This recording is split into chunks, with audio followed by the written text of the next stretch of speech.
Pero yung mga sinasabi po nating existing practice na ngayon na ginagawa nila ay ano po ang legal basis nun?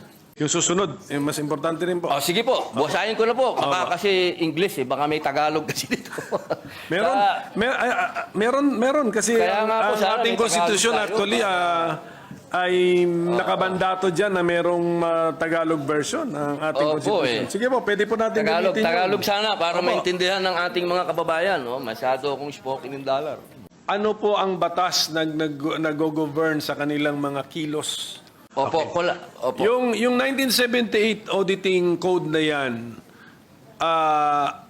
paano naman siya binago ng mga detalye na nandun sa 1987 Constitution?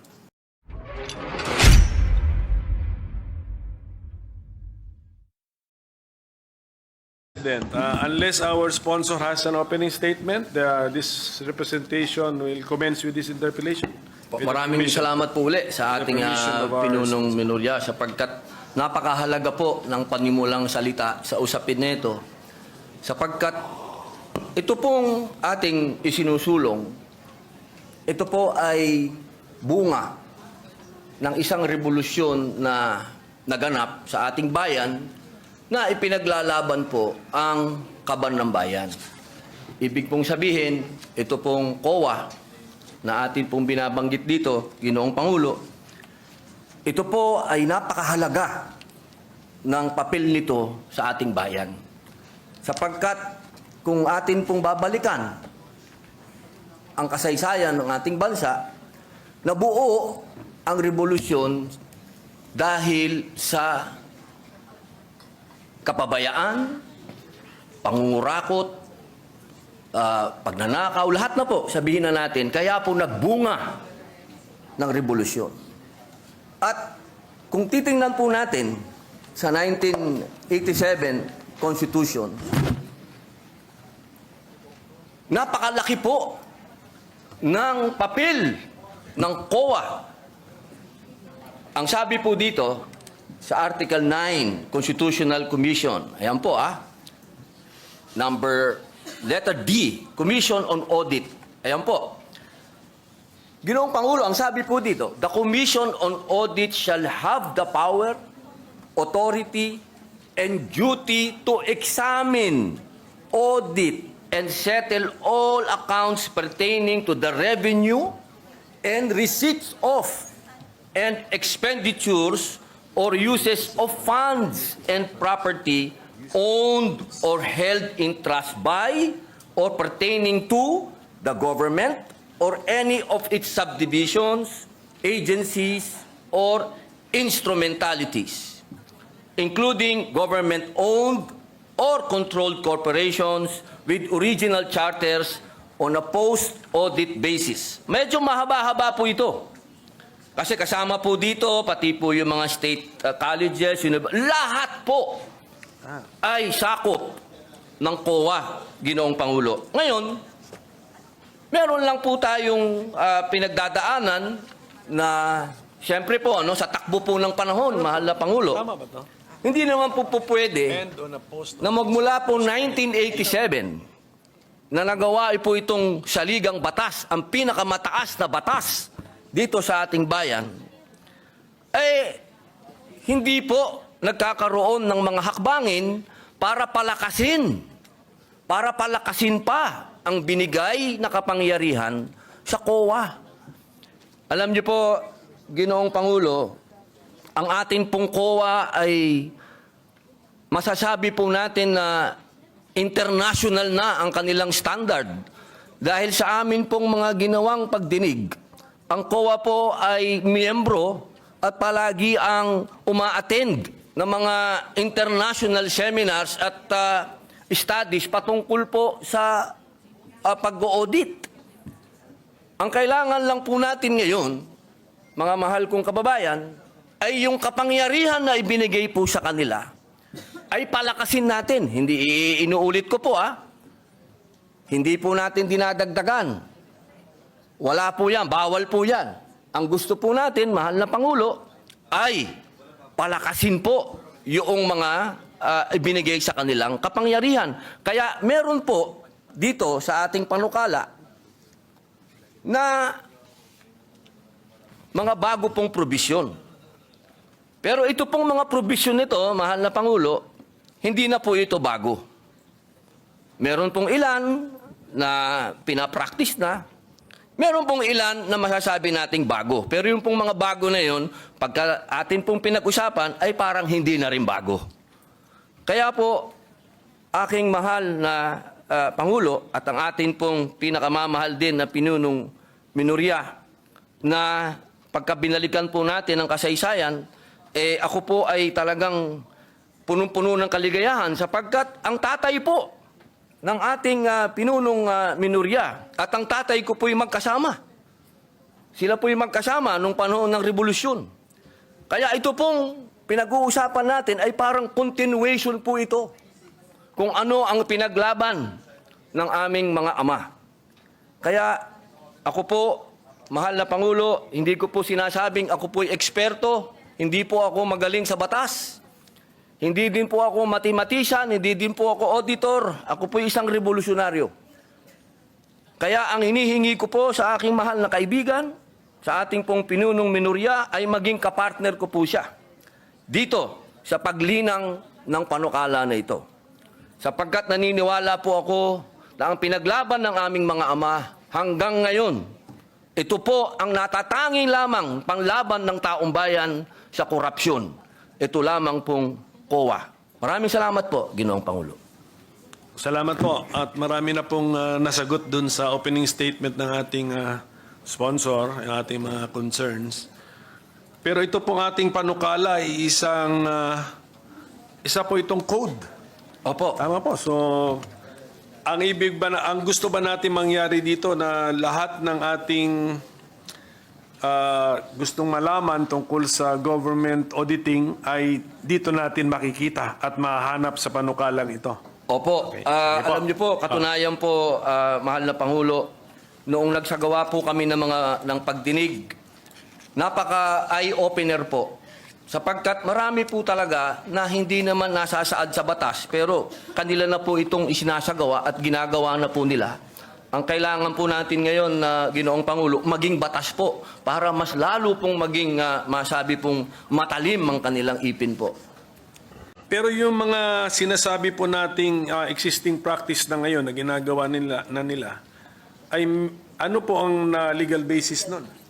Opo. Kasi ito ba'y, siyempre, bago nila ginawa yan, kinover muna nila sarili nila ng, ano ba tawag, circular ba? Opo, Is it circular. O, Opo. sige.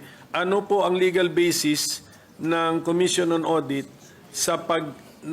para sa kapangyarihan nila sa pag-issue ng circular? Opo, napakaganda po ng tanong ng ating pinunong minorya. At yan po, alam niyo po, dito po sa aking kaliwa, kung titingnan niyo po, dahil ang sabi ko po sa kanila, Ginoong Pangulo, tayo po ay haharap sa Bar Tatnatcher, mathematician pa. Kaya kailangan po, battery ng mga auditors ang kailangan po natin dito sa kaliwa. Ano po?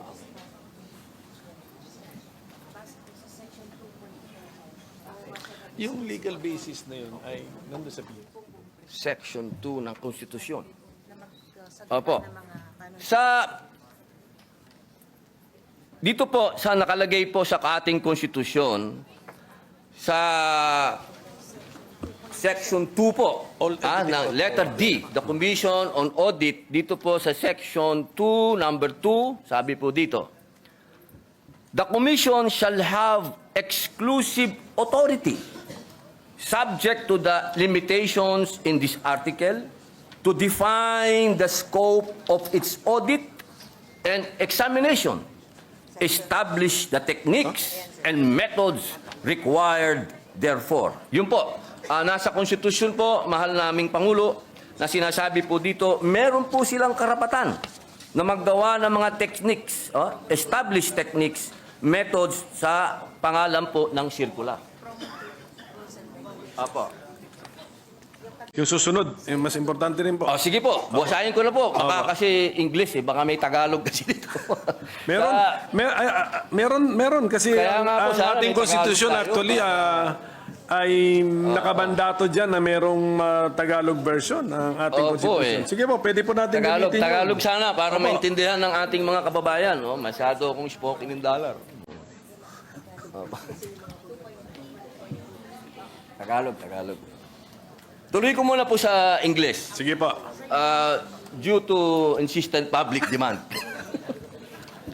Therefore, and promulgate accounting and auditing rules and regulations, including those for the prevention and disallowance of irregular, unnecessary, excessive, extravagant, or unconscionable expenditures or uses of government funds and properties. Malinaw po dito, Ginoong Pangulo. Ito po naman sa Tagalog, dapat magkaroon ang komisyon ng tanging otoridad batay sa mga katakdaan sa artikulong ito na magtakda ng saklaw na audit at pagsusuri nito, June 11. magtatag ng mga kaparaanan at pamamaraan na kinakailangan ukol doon at maglagda ng mga tuntunin at alituntunin sa pagtutuos at pag-audit kabilang ang mga ukol sa paghadlang at di papagpaghintulot sa mga paggugol o paggamit ng mga salapi at ari-arian ng pamahalaan na tiwali, hindi kinakailangan, labis-labis, maluho o hindi makatwiran. Yun po, Ginoong Pangulo. So, sa ngayon po, ang COA, aside from the circulars that they have issued, and aside from the constitutional basis in the 1987 Constitution, ano po ang batas na nag-govern sa kanilang mga kilos? Sa ngayon po ay Sa ang ngayon, saligang yes. batas. At siyempre po, yung pong nakaraan, nung panahon po ng tayo pa po ay nasa panahon pa ng Marcos Sr., meron po tayong Presidential Decree 1445. Opo, doon po nagbase halos... Opo. And that is a 1978 law. So, ibig na, ang gusto natin na sabihin ngayon, ang basic and fundamental auditing code na sinusunod ng COA sa ngayon is a 1978 law. Opo, opo. Yung 1978 auditing code na yan, paano naman siya binago ng mga detalye na nandun sa 1987 Constitution?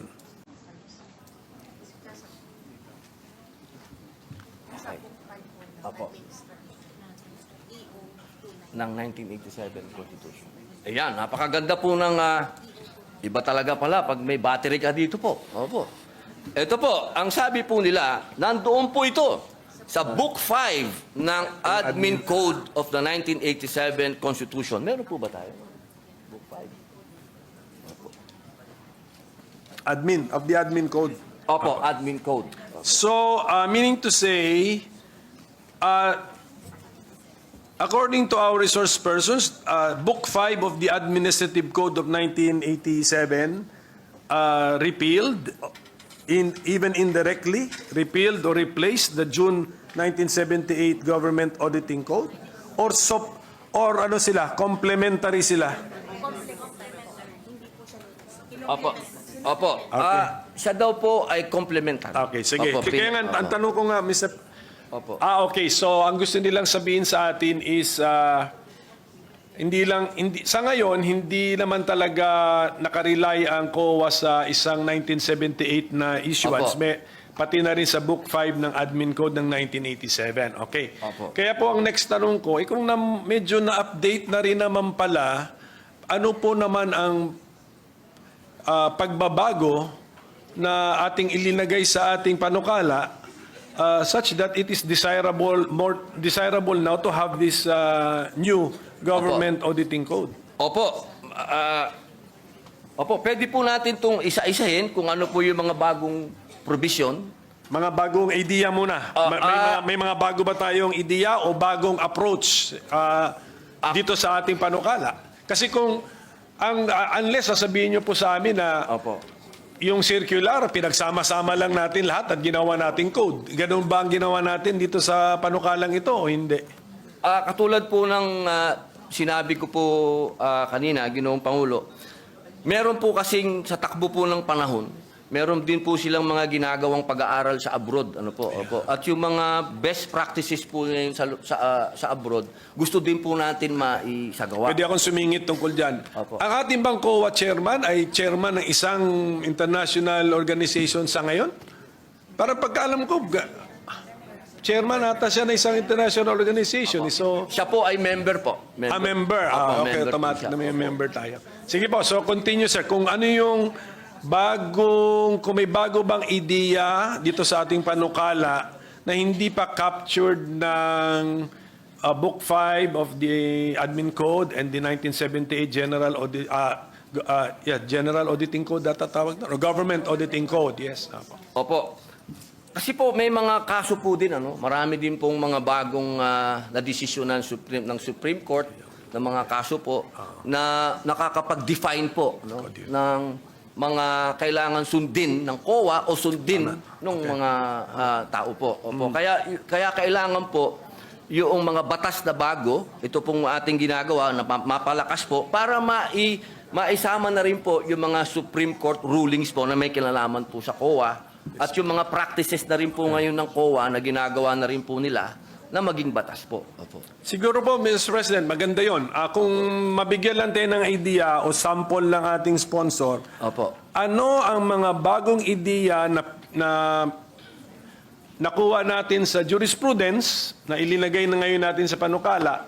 Ano ang mga bagong idea na nakuha natin sa ating participation sa international organizations and fora na ilinagay na rin natin ngayon sa ating panukala? So para masundan po natin yung mga bagong Opo. ideya sa ating panukala.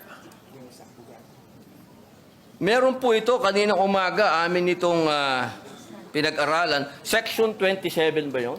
Sandali lang po. A minute suspension, Mr. President. Opo. Session is suspended for a minute. Please proceed. I think the sponsor was in the process of answering the question already, Mr. President. So, Opo. Ginoong Pangulo, meron pong mga pangyayari katulad po ngayon, habang iniaantay po natin yung para sa Supreme Court, tatalon lang po ako. Katulad po sa Section 60, sinasabi po dito, Ginoong Pangulo, na katulad po kahapon, napag-usapan po natin yung e-governance. So dito po sa Section 60 ng ating panukala, nasasabi po dito, ay dinagdag po natin ang electronic transaction, katulad ng electronic documents, electronic collection, and electronic project. Ito po na rin ay pinapractice na rin po ito ng COA po sa ngayon. Yan po yung isa po na masasabi po nating malaking pagbabago. Opo, at dito naman po kanina, nagkaroon po ng kaso na dinesisyonan po ng Korte Suprema. Meron na? yes. Ito po yun, Section 27. Matagal na po itong pinapractice ng COA. Ito po ay patungkol sa pagbabawal sa mga private entities for rendering audit or related services to government agencies. Kailangan muna po ng COA's approval kung kukuha ng pribadong entidad para gumawa ng mga audit sa mga government agencies. Nagkaroon po ng kaso ito, Ginoong Pangulo, at ang naging decision po ay pagkalagpas ng 60 days. Iba pala to. Sorry po. Ang sabi po dito, hindi po pwede. Pwede na pwedeng kumuha ng pribadong auditing firm yung private ng mga government agency po. Pwede po silang kumuha. Opo. Hindi po pwede na ang sinasabi po, kasi ito, ang po nito, galing po ito sa deliberasyon ng 1987 Constitution. Kasi meron po itong isang commissioner, sabi niya doon, hindi, kailangan exclusive ang COA. Ang sabi naman po ng ibang commission, ay hindi pwede. Natalo po siya sa bilangan. At yun po ang ginamit ng Supreme Court na argumento na hindi po pwede na exclusive. Kailangan pwede silang kumuha ng iba. Opo. Yun po yung mga desisyon na masasabi po natin na nangyari. Meron pa pong isa. Opo. Dito po sa Section 28, ito ay nasa PD 1445. At base rin po ito sa desisyon ng Korte Suprema. Ito po ay patungkol sa probisyon ng pag-hire ng law firms o private lawyers. Ito po ay alinsunod sa desisyon ng Korte Suprema. Kasi alam niyo po, minsan kailangan magpaalam pa sa COA, hindi na po, kumbaga, nagkakasuhan na. Ginoong Pangulo, nagkadimandahan na, wala nang panahon. Ang sabi po dito, na kapag lumagpas na yung 60 days, deemed approved na po yung request ng kung sino man pong ang gustong mag-hire ng lawyer, private lawyer. Yun po yung mga masasabi nating bago na meron po talagang bigat. Kasi ito po ay may kinalaman na sa mga desisyon ng Korte Suprema at ganoon din po doon sa paparating po na e-governance. So, hindi pa po ito natitesting, itong Section 28, kunyari lumampas ng 60 days, gumastos na ngayon yung... Meron na pong desisyon. Meron na pong desisyon ang Supreme So, Court. sa ngayon, disallowed. Pero ang COA, wala pa po.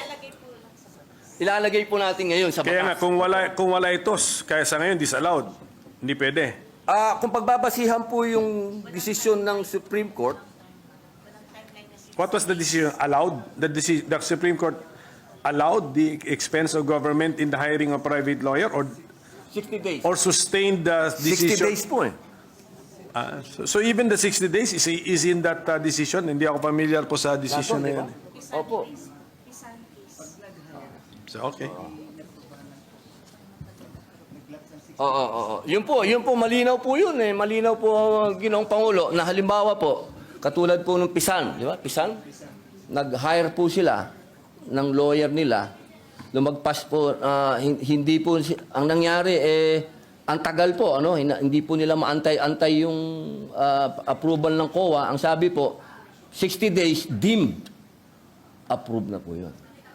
Pag lumagpas. Okay. Ngayon, kinaklaro natin dito. Opo. Opo. Sige po. How about sa international best practices? Mayroon ba tayong napulot doon na linalagay ngayon natin dito sa ating panukala? Ano pong tawag? Section 26. Ayun! Nako, ito po yung pinakamaganda na pinag-usapan po namin. Ako gusto ko po ito. Kasi maraming lugar na hindi napupuntahan ng COA. Nakalagay po dito sa Section 26. Institutionalizes COA Citizen Participating Audit Program. Ito po yung Deputized Citizen Participatory Office. Since 2016 pa po ito, ginagawa nyo na. Opo, nagde-deputize po sila. Opo, ng mga mga CPA po, no? Tawag po nila CPA, opo. Kaya po ito po ay napakaganda sapagkat marami pong lugar dito sa ating bayan ang hindi po napupuntahan, Ginoong Pangulo. So ito pong participation ng civil society organizations na natin ay linilimit natin sa remote and critical areas. Bakit hindi natin gawin as a general rule? Opo. Sama sila. Actually, Sama sila. general rule po siya. Opo. Well, ito pang ang pagkasulat natin ay located page 20 line 17 to 18 nakasulat dito. Yun. Monitoring of projects located in remote and critical areas. So mukhang maganda itong idea na ito. Bakit din natin gawing partner ng COA ang CSO?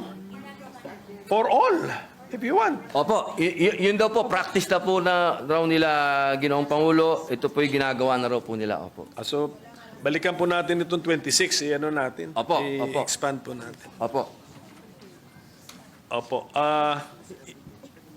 Hindi ba sa bidding ay required, sa public bidding, required ang mga observers from civil society rin? NGO? Ganon?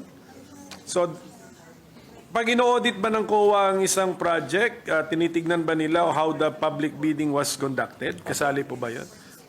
Do they also, and in the process, do they look for the participation of the CSO or NGO or PO? Auditor lang. Auditor. Wala yung civilian. Wala. Ay, pwede pa natin ito improve. Okay po. Limited lang daw po ang binibigay. Sige. Opo, doon sa, pero sa lahat po ng bidding nandun. Kayo? Ang COA. Opo, ang COA po nandun. Sa lahat po ng bidding na. Sige pa, so nakita naman natin yung, andun yung attempt sa Section 26, hindi ano na natin? Mas broad na, mas ano na natin yung spirit nung, anong panukala, nung section po, ayusin na po natin. Opo, opo. Tapos, Mr. President, bago ko ito malimutan, may mga concerns na riniraise yung mga private entities Opo. na it's either meron silang ano ba yun yung sa Ano yung PPP? PPP. Because of the PPP, allowed ang private entities na parang meron siyang merger of activities or transactions with the government. Yun, meron silang isang section po rito, section 24, if I'm not mistaken, na yun po ang concern nila na ano bang klaseng audit authority ang gusto ma-exercise or pwede ma-exercise ng COA sa kanila under our bill, Mr. President? Opo. Ito po ay napakagandang tanong po ng ating pinunong minorya sapagkat ito po ay napakarami na po talagang tumawag din po ng aking pansin dito sa usapin nito. Kaya ito din po ay nagkaroon din po kami ng napakahabang talakayan dito. Ngunit ako din po ay nasagot ng COA sapagkat una po nilang sinabi sa akin na meron daw po talaga na tinatawag na Republic Act 11966. Ito pong RA na to sa second paragraph, 66. section 31 ng PPP Code. PPP. Kung saan sinasabi po na ang mga PP projects awarded and subject sa Government Audit Code or 2009 Revised Rules of Procedure ng COA and amendments thereto. Sa provision na ito, itinakda rin the COA in consultation and coordination with the PP codes shall adopt and promulgate the necessary framework and guidelines on accounting and auditing PP projects. Kaya dito po, sa ating Section 24, maliwanag naman po dito, ito ay patungkol sa limited jurisdiction ng COA sa mga private entities, kasama na rito ang public utilities. Meron po tayong mga pumasang batas na patungkol po dyan.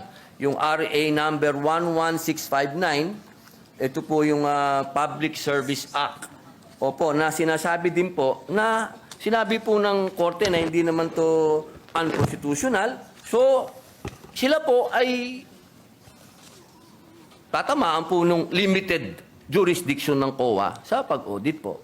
Yun po ang aming pagkakaintindi, Ginoong Pinunong. Ang problema ko po, Mr. President, dito rin sa pagkasulat ng ating Section 24 na nasa page 19. Sa title ng section, limited jurisdiction over private entities. Pero pagbasahin mo yung body ng section, hindi mo naman makuha kung anong meaning ng limited jurisdiction. Kasi sinasabi rito, the Commission shall have authority to examine and audit the contracts, agreements, or dealings of private entities with the government, etc. So, the words used are examine and audit, which is the normal words, Mr. President. So, where is the limitation found, Mr. President?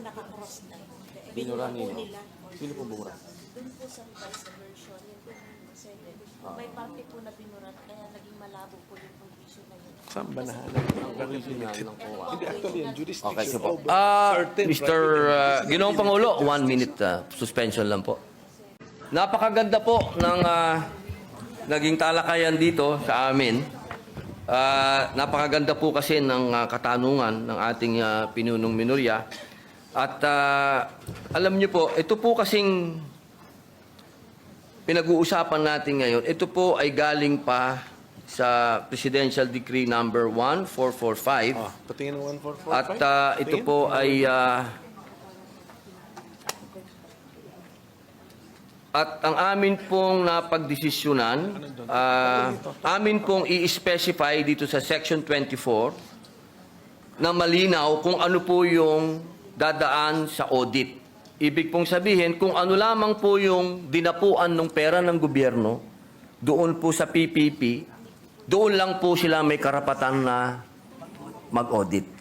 Kung saan lang po dumapo yung pera po ng gobyerno. Pero maliban po doon, wala po silang pwedeng silipin doon po patungkol doon sa private na kumpanya. Pero sa ngayon po ating sponsor na sa pagkakasulat ngayon, medyo Opo. hindi yan limited jurisdiction. Opo. Tama, okay, opo, sige opo. po. At least Tinatanggap po ng ating So malalaman lang natin ito or kung kami ba ang ating mga kasama ba ay sasang-ayon sa amendment, kung marinig na namin kung paano natin mahuhuli yung konsepto ng Opo. limited jurisdiction. Opo. Sige po. Opo.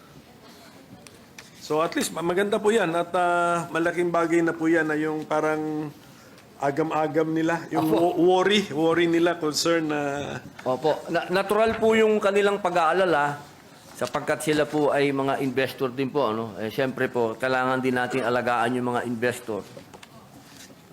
Pero wag po silang malumbay at wag po silang mag-alala. At lahat po ng pwedeng gawin ng COA patungkol lamang po sa pera ng gobyerno po. ngayon po, yung konsepto ng right sizing, nakaka-discuss lang natin, parang nasa bill din yun. Pero yung kahulugan ba ng right sizing na gamit natin sa panukalang ito, kaparehas nung right sizing na sinabi po ng ating Senate President na dinipensahan niya yung kanyang panukala. Opo, alam niyo po, kung mapapansin niyo po, kasama po ako ng ating Ginoong Pangulo doon sa right sizing sapagkat naniniwala po tayo doon.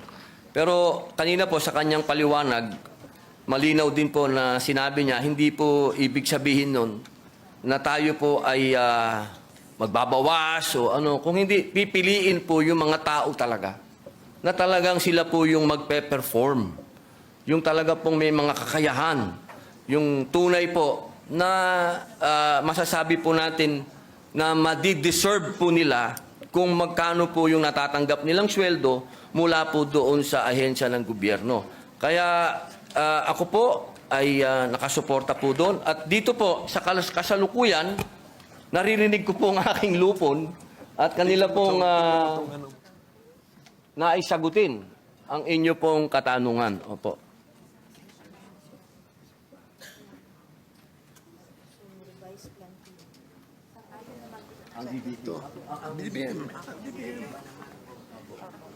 Huwag kayo magkamali.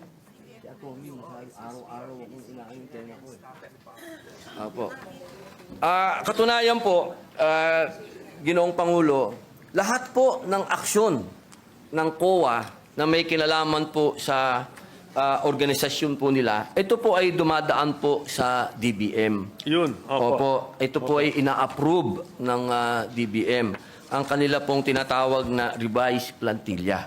Opo. Wala po silang pagmamalabis po na ginawa patungkol po sa right side. Hindi natin binabago yon. Yung authority ng DBM na daanan ng kanilang ideya o proposal at magbigay ng approval ay nandito po sa ating panukala. I-retain natin yon. Opo. Opo. Kasi meron po akong, kunyari po nasa page 17. lines 5 to 7. 5 to 7. Yes, the commission proper may effect changes in the organization and functions of the commission as it may deem necessary in the exercise of its fiscal autonomy in order to carry out its constitutional mandate. Hindi po ba pwede itong ma-interpret? Kasi dun sa word na organization, pati function nga eh. Hindi ba pwedeng ma-interpret ito na pwede na nilang hindi hintayin ang desisyon ng DBM? At saka yung functions na ito, pwede ba nilang baguhin ang itong code na ginagawa natin, Mr. President? Okay, okay. Ginoong Pangulo, ito pong provision ng 5 to 7. Line 5 to 7. Page 17. Apo. Opo. The commission proper may effect changes in the organization and function of the commission as it may deem necessary in the exercise of its fiscal autonomy in order to carry out its constitutional mandate. Opo, yun po ang kasagutan po nila. Nasa special provision daw po ito ng GAA.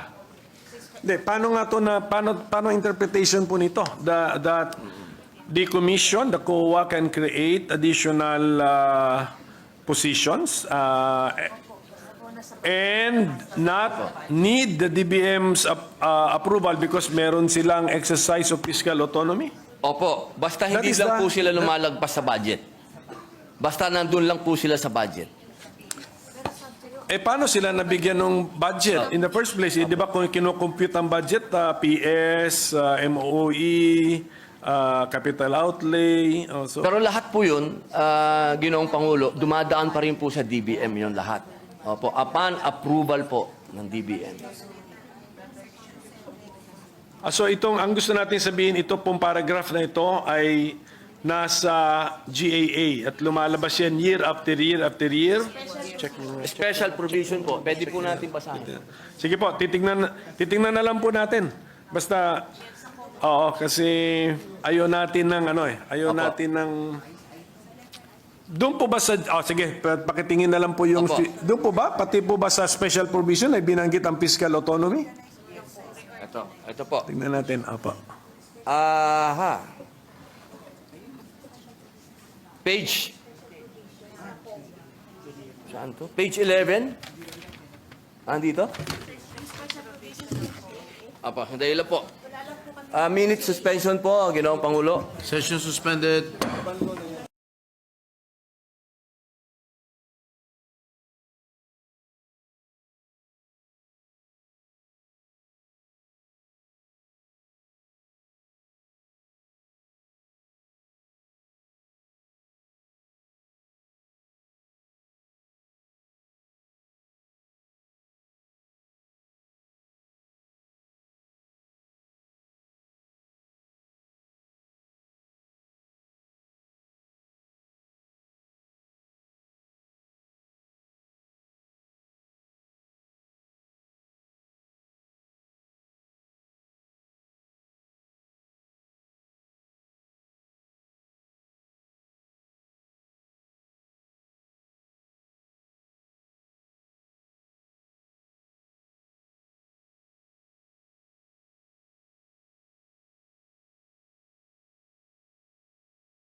Notwithstanding any provision of law to the contrary, and within the limits of appropriations in this Act, the chairperson of the Commission on Audit, COA, is hereby authorized to formulate and implement the COA's organizational structure.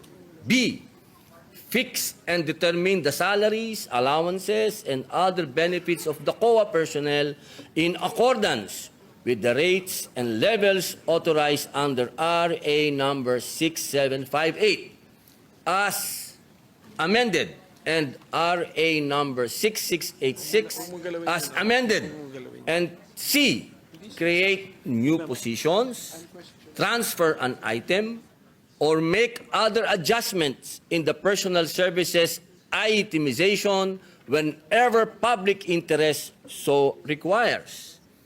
Implementation of the foregoing shall be subject to compliance with organization, staffing, and position classification and compensation standards of the DBM.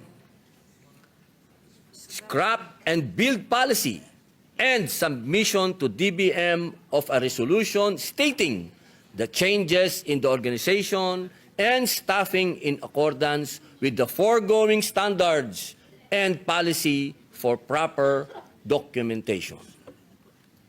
Yun po, Ginoong Pangulo. Okay. Wala bang Tagalog niya? Pero alam niyo yung tanong ko po. Kung yung paragraph na yan, lines 5 to 7, Opo. ay nandun sa special provision, ang layo po nung binasa ninyo, hindi naman yung paragraph na yan eh. So siguro ang sinasabi nila sa atin, kinompress yung ano at linagay. Pero delikado po kasi mag-compress tayo ng ilang ideas kasi when we re-expand the compressed sentence, pwedeng iba na ulit yung conclusion natin, iba na po. So, mukhang ang sagot sa tanong ko, hindi. Wala itong paragraph na lines 5 to 7 ay wala sa special provisions. Hindi po. Opo. Wala po. Maaari po natin kung gusto po niyo, kung gusto po at sa palagay po ng ating pinunong minorya at professor na i-adapt na lang po natin yung dati, ay mas maganda po yun. Hindi, ang aking point mo, mag-ingat po tayo kasi sabi nga natin kanina Opo. na kino-concede ng COA na yung kanilang reorganization or any changes sa kanilang organization, lalo na sa pag-hire ng paggawa ng mga posisyon, ay kinakailangan ng approval ng DBM. Opo. Okay. Ingat lang ako dahil dyan sa paragraph na yan, mukhang pwede nating isantabi ang requirement na kailangan ng approval ng DBM. So, yan lang po. Kung pwede rin natin balikan ang yung last paragraph ng Section 16, Mr. President. Gawa niya ng paraan yan. But Mr. President,